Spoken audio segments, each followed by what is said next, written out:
The last building that I wanted for my 1981 layout is the GWR station kit R188 Dunster station.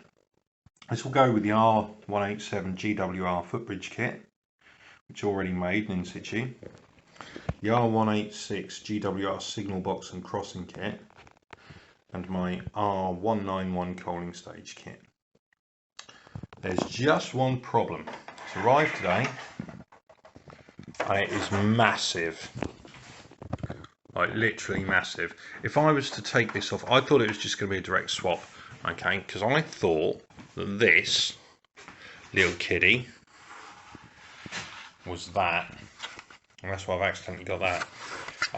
Made a bit of a mistake, but I did figure it'd be the same sort of size. It's actually a lot bigger compared to this. It's a lot bigger, so I've got to have a complete kind of rethink on this. So what I think I've got to do, because you can't just drop it straight onto the platform like that with that width, because there's nowhere for them to walk up, really, I don't think. So ignore the canopies. We're going to have a fiddle, but it may be that I'm going to have to cut out a load of my hill to make space. As an idea, I've just dropped this into place here, and there's an overhang,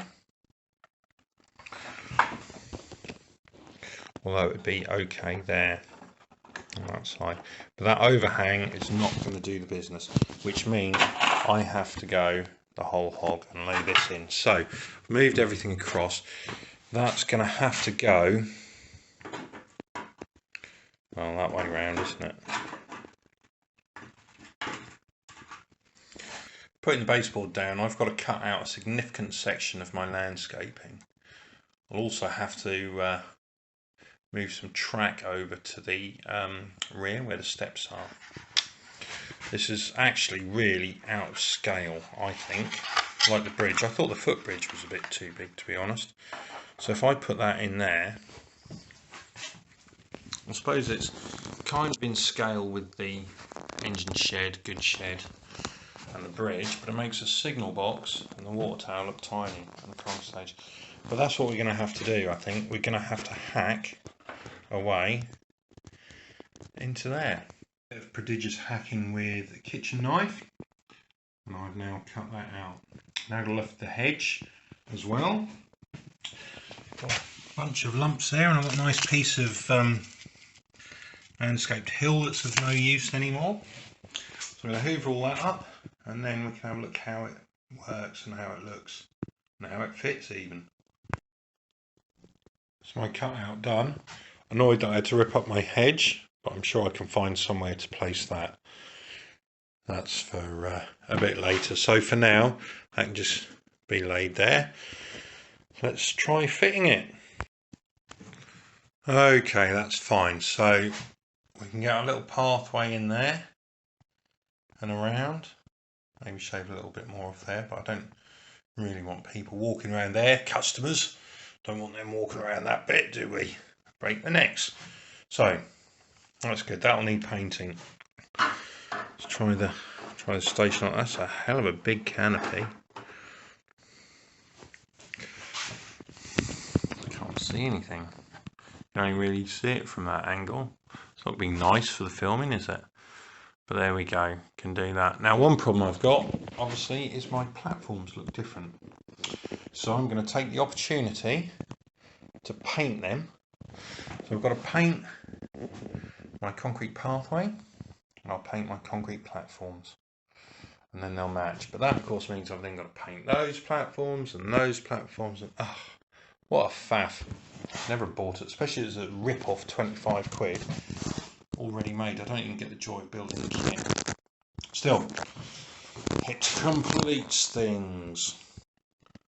So I put a load of grey paint on and dropped a load of sand on. That's to make my concretey looking path. So the paint and the sand, it's nicely textured, so when that dries off there'll be another coat of sand going on there. The other station has been put in place.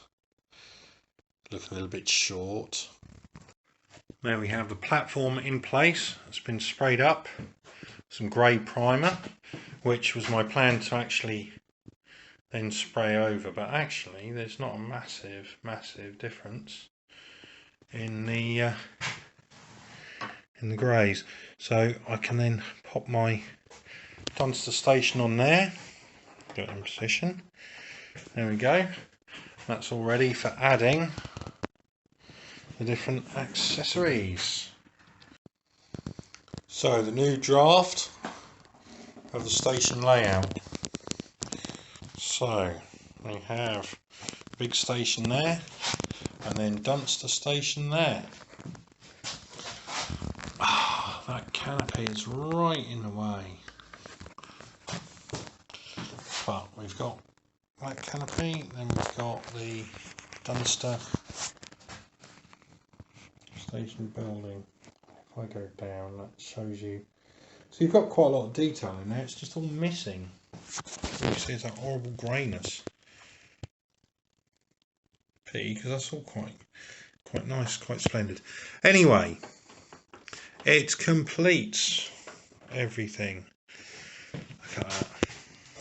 So then we've just got to add on some people and some benches and stuff like that. I've got bits and bobs left over.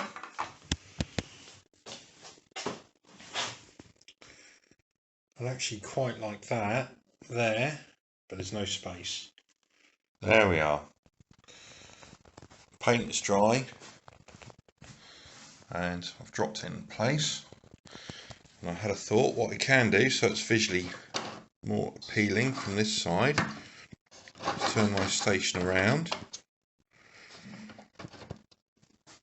like that. Looks nice, but there's still no canopy. It's a pity it hasn't got the clear canopy like under there. So putting it back how it should be. Coming round to the other side.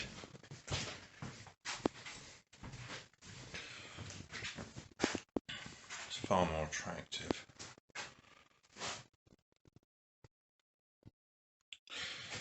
So I'm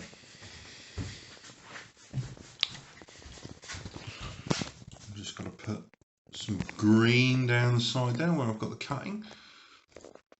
So some foam, ground foam as the backing, and then I can use some of my hedge that I picked up from earlier, and then that should all be nice. Stuff that I scraped off. I'm pleased that the platform colour looks alright anyway. Doesn't look out of place at all. It's got rid of those horrible white blocks as well. Happy. So some PVA onto the side walls there. Pushed a load of ground foam in to colour it up, and then whacked on the bits of hedge that I had to cut from elsewhere. And there we have it. Gone a bit yellowish from the light, but that now looks good. My embankment is done.